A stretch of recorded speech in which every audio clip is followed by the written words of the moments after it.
Apa saja yang menjadi bagian dari informasi yang wajib diumumkan kepada masyarakat? Ada informasi yang wajib tersedia setiap saat, ada informasi yang wajib diumumkan secara serta-merta, dan ada yang informasi yang wajib diumumkan secara berkala. Informasi apa yang diminta, kemudian seperti apa respon badan publik, kemudian seperti sejauh mana angka di sengketa. Karena kalau proses sengketa informasi ini kan bicara soal beberapa hal. Pertama bicara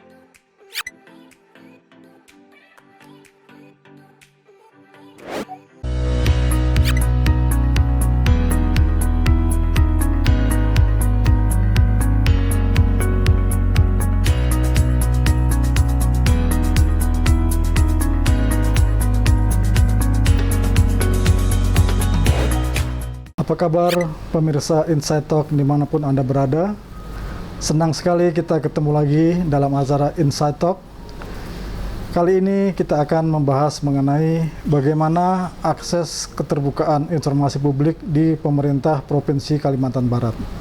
Telah hadir di hadapan kita 3 orang narasumber. Narasumber pertama adalah Bapak Dudi. Beliau adalah Kabid Informasi Publik Diskominfo Kalbar. Mbak. Narasumber kedua kita adalah Ibu Rospita Visi Paulin. Beliau adalah Ketua Komisi Informasi Kalimantan Barat. Selamat pagi. Pagi, Bu. Nah, narasumber kita adalah Bung Hairul Sani. Beliau adalah Program Manajer Jari Indonesia Borneo Barat. Nah, seperti kita ketahui, Kalimantan Barat tahun 2020 mendapat penghargaan sebagai juara kedua dalam keterbukaan informasi publik. Nah, keterbukaan informasi ini parameternya adalah bagaimana kepatuhan badan publik terhadap Undang-Undang KIP. Nah, parameter kedua adalah bagaimana persepsi masyarakat terhadap undang-undang dan hak masyarakat untuk mendapatkan informasi. Dan parameter ketiga adalah bagaimana kepatuhan badan publik dalam menjalankan putusan sengketa informasi publik yang menjamin hak warga atas informasi. Nah, ini menarik sekali karena seperti kita ketahui bahwa hak untuk mendapatkan informasi adalah hak mendasar yang memang harus didapatkan publik. Nah, bagaimana kemudian informasi ini kita dapatkan? Kita akan berbincang dan narasumber pertama kita adalah Bapak Dudi. Nah, ini Pak, bagaimana program-program yang sudah dijalankan selama ini yang dilakukan oleh Diskominfo terhadap keterbukaan informasi publik itu sendiri? Terima kasih atas penonton. Jadi terkait dengan program, memang Diskominfo sebagai dinas yang diletakkan PPI utama selalu memberikan pembinaan. Jadi biasanya dari kabupaten menyampaikan pembinaan kita lakukan, dan pada waktu tahun ini untuk kabupaten Sekadar dan Sanggau dengan meminta narasumber. Dan terkait dengan keterbukaan informasi publik, tentunya kami dari bidang informasi publik selalu memperhatikan permohonan informasi yang masuk dengan melihat tembusan informasi yang disampaikan. Jadi kami tetap menjaga agar setiap OPD dapat memenuhi permohonan informasi sesuai waktu yang ditetapkan. Jadi kalau misalnya ada perangkat daerah yang masih belum menyampaikan informasi publik secara online, akan kami sampaikan surat pemberitahuan. Tapi surat pemberitahuan ini tentunya disampaikan secara manual. Jadi masih perlu berkas manual dalam menjaga keterbukaan informasi publik. Ini Pak. Ya, oke. Nah, ini kadangkali banyak keluhan yang dikemukakan oleh masyarakat. Ternyata informasi yang ada di website itu, OPD sendiri juga mungkin kurang updating gitu. Terus kurang banyak variasinya juga. seringkali hanya menampilkan data-data umum saja. Nah ini bagaimana kemudian perbaikan ke depan yang harus dilakukan? Untuk perbaikan ke depan, memang setiap perangkat daerah punya kewajiban untuk menyampaikan daftar informasi publik. Daftar informasi publik ini merupakan satu daftar yang dapat memberikan informasi-informasi apa saja yang tersedia. Jadi kalau misalnya sekiranya masyarakat merasa ada yang belum mendapatkan informasi itu, bisa langsung menyampaikan permohonan informasi. Yang tentunya pasti ada persyaratan untuk memberikan permohonan informasi itu sendiri. Pemerintah Provinsi Kalbar juga baik secara online maupun secara langsung dapat memberikan informasi. Jadi masyarakat yang datang tentu kita layani, dan kepada masyarakat yang menyampaikan informasi secara online melalui aplikasi, melalui website ya, baik website PPID Utama maupun PPID Pembantu, itu akan diberikan informasi sesuai dengan ketentuan yang berlaku. Saya pindah ke Ibu Vici Paulin. Baik. Sejauh ini menurut Ibu sendiri apa catatan penting yang bisa diberikan kepada informasi publik yang sudah diberikan oleh pemerintah Kalbar? Ya, kalau kita mengacu kepada peraturan Undang-Undang Nomor 14 Tahun 2008 tentang keterbukaan informasi publik, di situ ada dicantumkan apa saja yang menjadi bagian dari informasi yang wajib diumumkan kepada masyarakat. Ada informasi yang wajib tersedia setiap saat, ada informasi yang wajib diumumkan secara serta-merta, dan ada yang informasi yang wajib diumumkan secara berkala. Nah, sejauh ini dari pemantauan yang dilakukan oleh Komisi Informasi, karena kami melakukan monitoring evaluasi tentang keterbukaan informasi Badan Publik Kalbar setiap tahun, kami melihat ada peningkatan yang sangat signifikan, di mana semua badan publik melakukan pembenahan dan perbaikan dalam sistem pengelolaan layanan informasinya. Bahkan untuk tahun ini kita bisa menjamin bahwa untuk OPD saja, Badan Publik Negara itu 90% sudah berada pada zona yang sangat baik, begitu. Nah, ini tentu menjadi apresiasi. Tinggal nanti untuk tahun depan kita mulai bergerak, bukan hanya sekedar informasi yang umum yang diberikan sesuai dengan ketentuan undang-undang, tapi bagaimana nilai guna informasi yang diberikan oleh badan publik itu bermanfaat untuk masyarakat di Kalimantan Barat pada khususnya. Nilai guna tadi itu bisa lebih dijelaskan misalnya? Ya, sehingga masyarakat kemudian menjadi lebih paham ketika mereka minta informasi itu, OPD juga bisa memberikan hal-hal nilai guna tadi misalnya. Ya, baik, terima kasih. Kalau kita bicara apa yang disajikan oleh badan publik saat ini, kan kalau berdasarkan undang-undang itu seperti RKA, kemudian visi misi, ini semua harus ada di dalam website. Nah, tetapi kita belum melihat secara nyata bahwa misalnya laporan keuangan itu tersaji secara baik sehingga masyarakat bisa mengawasi dan berpartisipasi apakah memang benar penggunaan keuangan di OPD itu sesuai dengan yang dianggarkan dari awal gitu, atau ada pengalihannya kemana. Nah, keterbukaan informasi ini kan melibatkan 3 hal. Perlunya peran pemerintah untuk membuka informasi, kemudian perlunya Komisi Informasi yang melakukan pengawasan dan mendorong keterbukaan informasi, dan peran serta masyarakat untuk terlibat aktif. Nah, kalau masyarakatnya juga tidak terlibat, tidak menggunakan informasi yang disediakan oleh badan publik juga nggak ada gunanya. Jadi misalnya kita kasih contoh Dinas Perkebunan nih, dia menyediakan informasi terkait harga sawit. Nah, ini kan informasi-informasi yang bernilai guna buat masyarakat yang membutuhkan untuk tahu berapa sih harga sawit atau berapa sih sekarang kalau dari Bank Indonesia misalnya kurs mata uang kita sekarang berapa. Itu informasi yang punya nilai guna, bermanfaat untuk masyarakat dan harus diupdate setiap saat sebenarnya terkait informasi-informasi yang berubah dengan cepat begitu. Saya akan pindah ke Bung Sani misalnya. Seperti ditemukan oleh Bu Paulin tadi, ada hal-hal yang memang kemudian harus disiapkan nilai guna dan segala macam. Nah, juga bagaimana 3 peran masyarakat, 3 peran pemerintah, Komisi Informasi dan juga masyarakat tadi juga harus berperan dalam penyelesaian. Nah, bagaimana Anda melihat situasi itu di Kalimantan Barat? Apakah hal-hal itu kemudian sudah berjalan dengan baik? Ya, baik, terima kasih. Saya pikir menarik sekali bicara soal keterbukaan informasi publik di Kalimantan Barat, dan tentunya kalau bicara soal proses implementasi daripada Undang-Undang Keterbukaan Informasi Publik di Kalimantan Barat. Tentu kita patut mengapresiasi lah. Pertama patut mengapresiasi terkait dengan komitmen, kira-kira komitmen pemerintah Provinsi Kalimantan Barat dan upaya-upaya yang mungkin sudah dilakukan oleh Pemprov kira-kira gitu terkait dengan keterbukaan informasi publik. Salah satu contoh misalnya mungkin Kalbar kira-kira gitu ya, mungkin menjadi salah satu provinsi yang menjadi pelopor kira-kira gitu terkait dengan isu keterbukaan informasi publik yang dulu di tahun 2005 kalau tidak salah ya, ada perda soal transparansi penyelenggaraan pemerintahan. Dan itu kemudian juga saya pikir jadi inisiasi juga dan dorongan karena munculnya perda itu juga dorongan dari kawan-kawan masyarakat sipil dan kemudian juga diikuti oleh pemerintah daerah lainnya, kabupaten.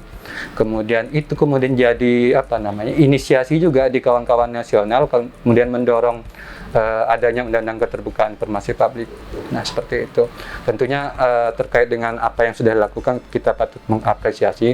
Tapi memang ketika munculnya atau disahkannya Undang-Undang Keterbukaan Informasi Publik agak sedikit terlambat, saya pikir kami melihat Pemprov Kalbar ini merespon Undang-Undang KIP kira-kira gitu ya, yang mana salah satu mandatnya itu adalah pembentukan Komisi Informasi Publik ya, yang kemudian disahkan tahun 2008, yang kemudian berlaku 2010. Tapi kalau kita lihat proses pembentukan Komisi Informasi kira-kira gitu tahun 2014 baru terbentuk. Jadi agak sedikit terlambat kira-kira gitu. Meskipun sekarang kalau terkait dengan upaya Pemprov Kalbar dan berbagai pihak dalam mendorong keterbukaan informasi publik, saya pikir sudah cukup baik, cukup maju lah kalau kita melihat misalnya dari penghargaan atau hasil penilaian yang kemudian didapat oleh Kalbar misalnya, yang salah satu yang terbaru ini misalnya di nomor 2 misalnya. Mungkin bukan satu ini kira-kira ya, bukan satu ini yang penghargaan yang didapatkan Pemprov. Dulu ada nomor 4, bahkan ada pernah dapat predikat nomor 1 ya dari 22 provinsi yang kemudian dapat predikat menuju informatif kira-kira gitu. Nah, terkait dengan layanan-layanan yang kemudian respon Pemprov Kalbar juga saya pikir juga cukup baik dan maju ketika kemudian sudah membentuk kelembagaan PPID, media-media yang kemudian dijadikan sebagai alat untuk penyediaan atau penyampaian informasi, misalnya kayak si media online PPID misalnya, kemudian ada Skedip, ada Satu Data yang kemudian coba diinisiasi oleh Pemprov Kalbar. Cuman memang ya perlu ada proses peningkatan dan perbaikan lah terkait dengan upaya-upaya yang sedang didorong oleh Provinsi Kalimantan Barat. Tadi menarik, di satu sisi Anda sudah dipenuhi gitu.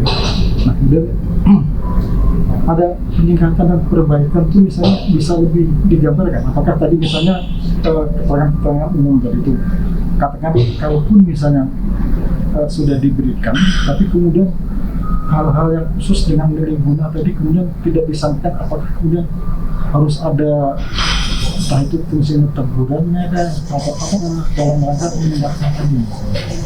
Kira-kira apa yang harus dilakukan? Kalau terkait dengan seperti apa misalnya yang kemudian terjadi di Kalbar saat ini misalnya, memang secara proses upaya memang sudah cukup baik, dan saya bilang tadi bahwa ada juga catatan-catatan yang kemudian menjadi proses perbaikan. Salah satu contoh misalnya sekarang kan sudah ada lah media atau kelembagaan yang sudah dibentuk oleh Kalbar dalam upaya untuk penyediaan penyampaian segala macam berkaitan dengan informasi.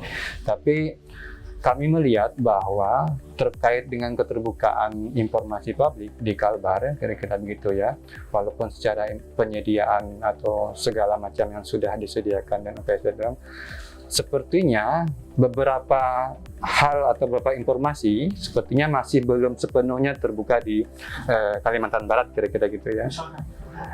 Salah satunya tuh misalnya yang agak krusial yang memang sering terjadi, misalnya yang sering kita alami atau masyarakat alami, misalnya terkait dengan informasi anggaran, misalnya kira-kira gitu ya, terkait dengan informasi anggaran atau kegiatan-kegiatan yang kemudian termaktub dalam dokumen-dokumen anggaran di provinsi.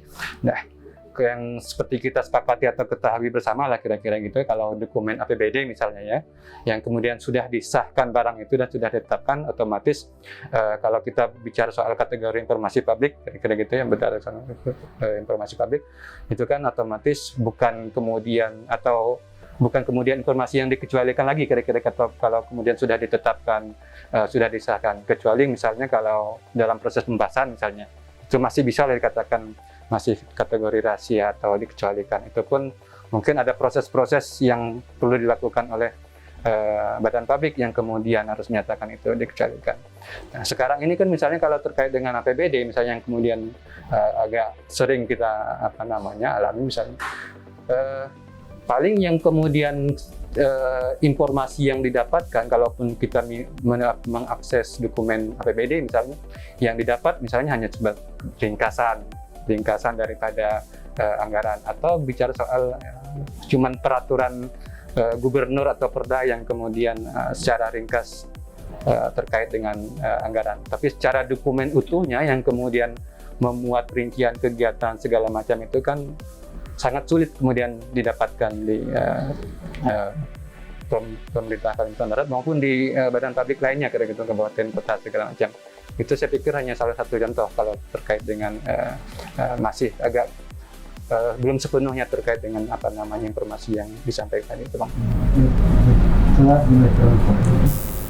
ini menarik Pak, mungkin merujuk di sini. Jadi di satu sisi Kalbar ini sudah mendapatkan penghargaan dengan 3 unsur kriteria tadi misalnya. Tapi dalam pelaksanaannya masih banyak hal-hal yang kemudian juga sering terjadi, dan itu banyak kita temui katakanlah ketika kita bicara mengenai bagaimana informasi yang bukan dikecualikan tadi, misalnya ringkasan anggaran atau bagaimana dokumen yang memuat rincian anggaran tadi. Padahal ini kan ketika kemudian APBD itu disahkan, lalu di DPRD misalnya, itu sudah menjadi hak publik untuk tahu. Tapi kenyataannya sampai sekarang hal-hal seperti itu sulit sekali kemudian warga mengakses informasi. Nah, ini bagaimana ke depannya ini kemudian hal-hal seperti itu kemudian bisa diselesaikan? Jadi saya pikir begini, masing-masing perangkat daerah ini kan badan publik, dan badan publik diharapkan lebih mengetahui tugas fungsinya, termasuk informasi yang disampaikan. Untuk saat ini kan kami selalu mengupdate semua aturan yang berlaku agar keterbukaan ini dapat diberikan kepada masyarakat. Jadi bagi masyarakat yang istilahnya meminta informasi khusus, mungkin dapat langsung ditujukan secara khusus kepada perangkat daerah terkait. Memang bisa melalui PPD utama, tetap bisa melalui PPD utama, karena PPD utama secara umumnya itu kan disampaikan bahwa apabila tidak memiliki informasi, dia wajib untuk melakukan permintaan. Jadi bagi masyarakat yang perlu informasi melalui website itu langsung disampaikan, nanti akan ada pembesannya. Dan kalau sekiranya nanti belum dapat diberikan, itu kan nanti bisa kita selesaikan dengan baik. Jadi intinya memang kami ingin selalu memberikan layanan kepada masyarakat dan mendekatkan pelayanan masyarakat ini melalui website, melalui Sikedip, dan untuk tahun ini juga karena Sikedip itu masuk ke platform Android versi 2 gitu kan. Jadi bisa dilihat, bisa minta langsung permohonan informasi melalui Sikedip itu sendiri. Demikian Pak.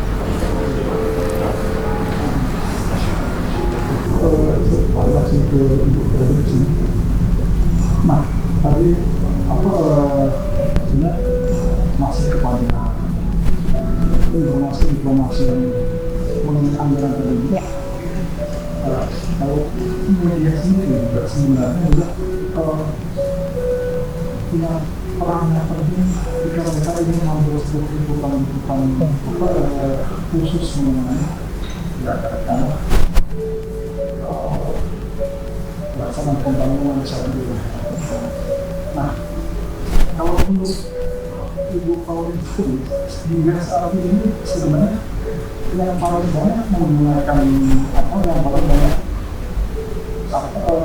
mau minta informasi itu pembagian dari mana saja, artinya isu-isu apa yang kemudian seringkali diminta itu misalnya. Ya, kalau kita melihat progres pengajuan sengketa ke Komisi Informasi dari selama beberapa tahun ini sudah ada sekitar 75 kasus, di mana 70 sudah kita selesaikan dan 5 masih dalam proses. Nah, dari 75 kasus yang masuk ini, sebagian besar itu yang meminta informasi adalah perorangan. Kemudian ada beberapa dari lembaga hukum dan beberapa dari NGO yang konsen terhadap keterbukaan informasi.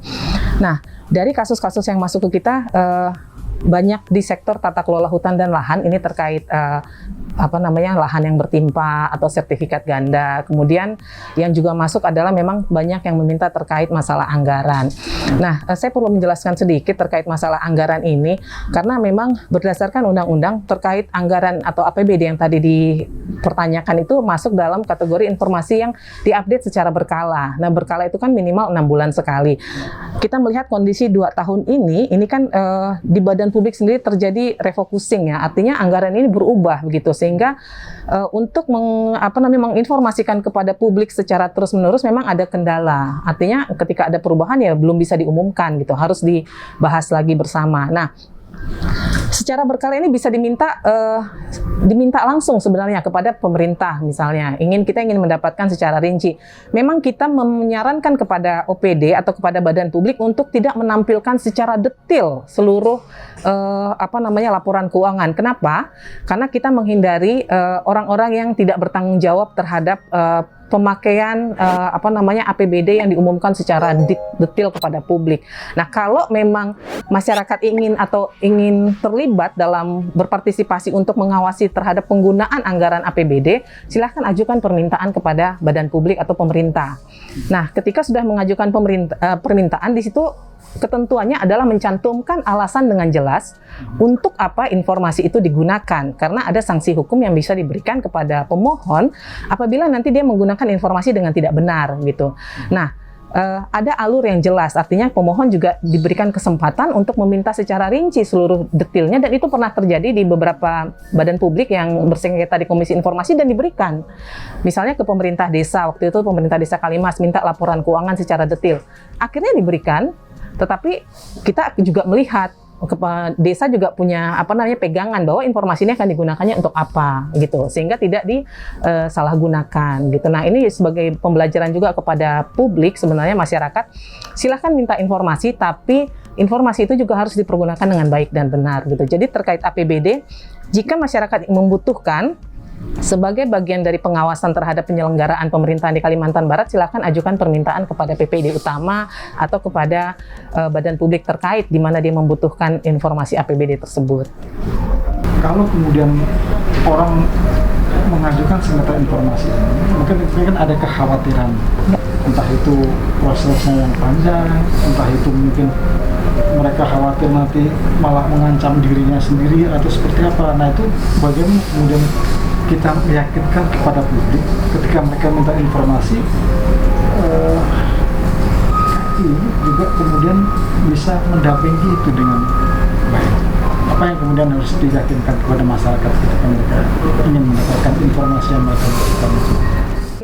Sejauh ini kami dari Komisi Informasi mengedukasi masyarakat bahwa hak masyarakat untuk tahu ini dijamin oleh konstitusi, ada undang-undangnya ya, ada Undang-Undang Keterbukaan Informasi, ada Undang-Undang Dasar pasal 28F yang mengatur itu.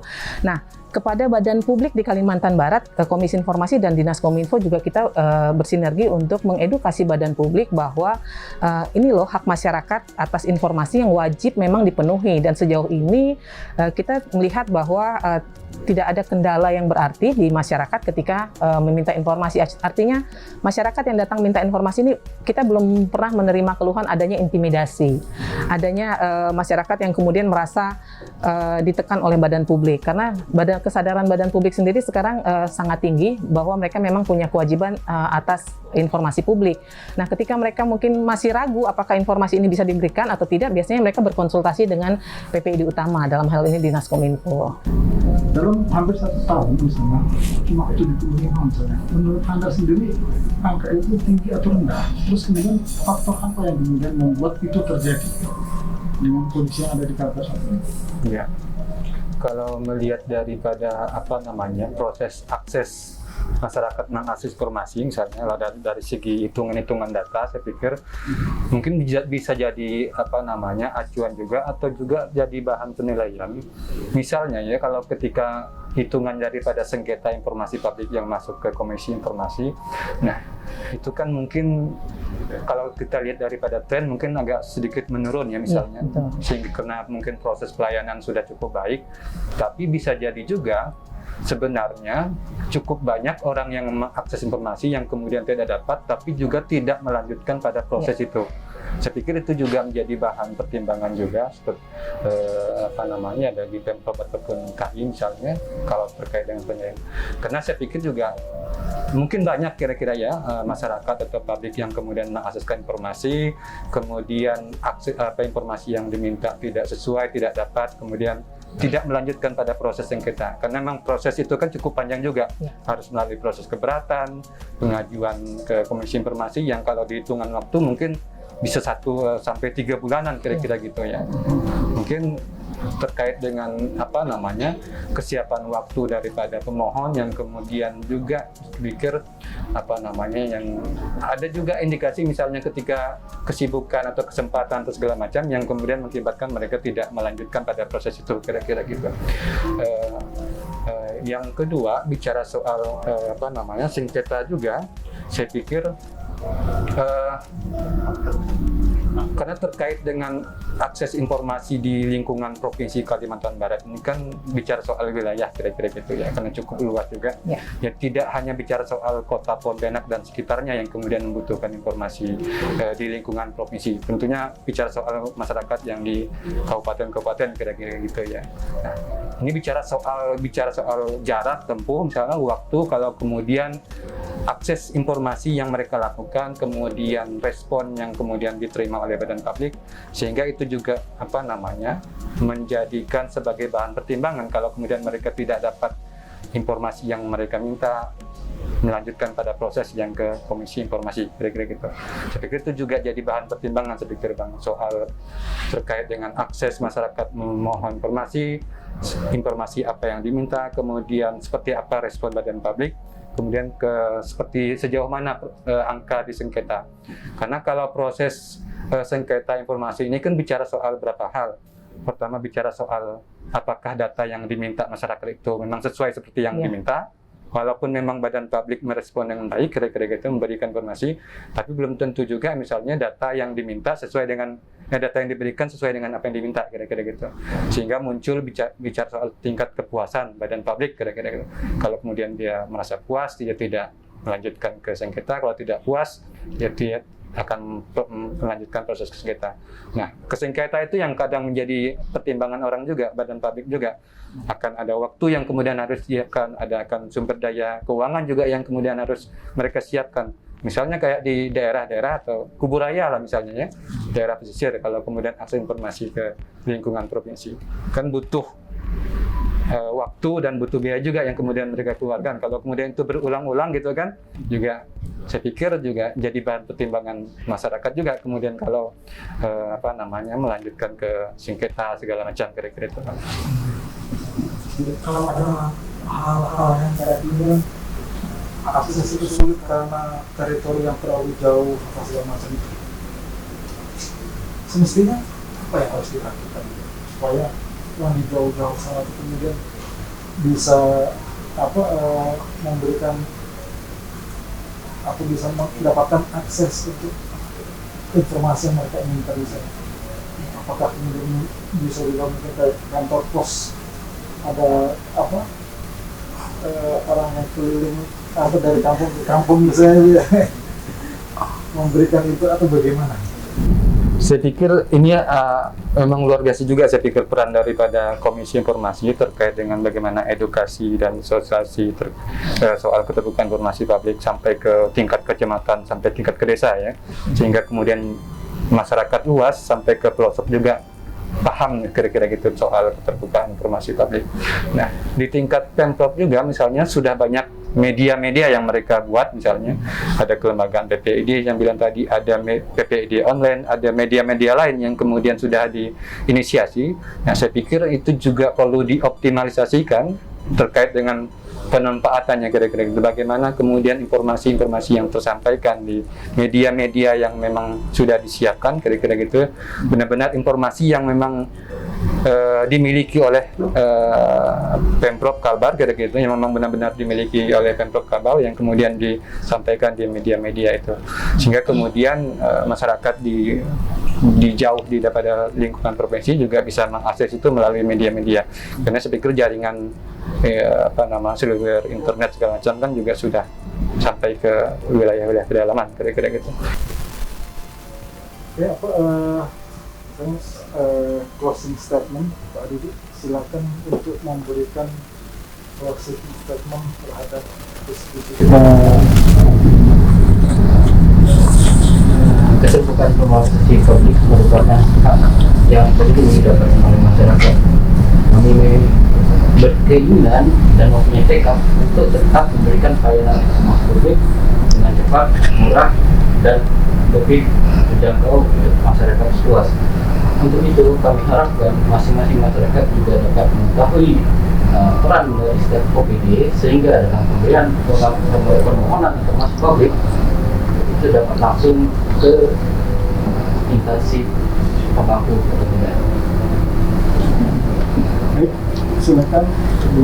Baik, saya punya sedikit kata-kata untuk badan publik. Ini yang saya paling senang omongkan kepada badan publik, ya. Dalam gelapnya ketertutupan, segala jenis kepentingan jahat berada pada puncak kekuatannya. Hanya dengan suatu proporsi keterbukaan akan mampu melakukan pengawasan terhadap ketidakadilan. Selama tidak ada keterbukaan, tidak ada keadilan. Keterbukaan adalah roh keadilan. Keterbukaan adalah alat untuk melawan, serta penjaga utama dari ketidakjujuran. Keterbukaan membuat hakim diadili saat ia sedang diadili. Jeremy Bentham. Kepada seluruh badan publik di Kalimantan Barat, mari terbuka untuk Kalbar terbuka dan informatif.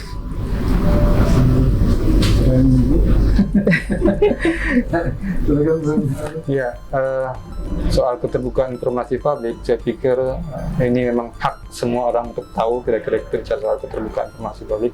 Tentunya ada keterlibatan tiga pihak yang di dalam bagaimana mendorong keterbukaan informasi publik, sehingga kemudian bagaimana badan publik jangan kemudian merasa takut ketika kemudian membuka informasi yang memang itu bukan informasi yang kira-kira dikecualikan kira-kira gitu. Dan bagi masyarakat sipil atau masyarakat umumnya kira-kira ya, nah ini jadi momentum kira-kira saya pikir terkait dengan hak masyarakat dalam mengetahui berbagai informasi yang ada di wilayah Provinsi Kalimantan Barat, yang kemudian juga berkaitan dengan kehidupan mereka kira-kira gitu, yang harus mereka tahu, yang penting juga keterlibatan mereka untuk mengawasi proses itu. Sehingga dengan momentum ini saya pikir juga bagaimana tingkat masyarakat untuk mendapatkan informasi, untuk mengakses informasi, saya pikir perlu ditingkatkan bagi masyarakat. Dan juga kalau bicara soal komisi informasi misalnya, ini juga saya pikir ini yang peran yang luar biasa saya pikir dengan adanya keterbukaan informasi publik yang sudah mengedukasi dan mensosialisasi dan melakukan monitoring dan evaluasi ya, kepada masyarakat maupun badan publik, yang secara langsung saya pikir memberikan dampak yang luar biasa dalam upaya peningkatan masyarakat dalam akses informasi dan juga perbaikan pelayanan informasi di badan publik. Saya kira itu. Terima kasih. Nah, demikianlah pemirsa Insight Talk dimanapun Anda berada, bahwa kita sebagai warga negara sudah mendapatkan hak informasi, dan hak itu dijamin oleh konstitusi. Karena itu kita sebagai warga negara harus berpartisipasi untuk menggunakan hak kita tadi dengan mengawasi bagaimana badan-badan publik ini bekerja dengan baik. Sebab badan publik yang bekerja dengan baik akan bermanfaat bagi masyarakat dan akan membuat masyarakat lebih sejahtera. Karena itu partisipasi semua warga sangat penting dalam keterbukaan informasi ini. Demikian Insight Talk kita hari ini kita akhiri, dan terima kasih kepada semua pemirsa Insight Talk dimanapun Anda berada. Oke. Oke.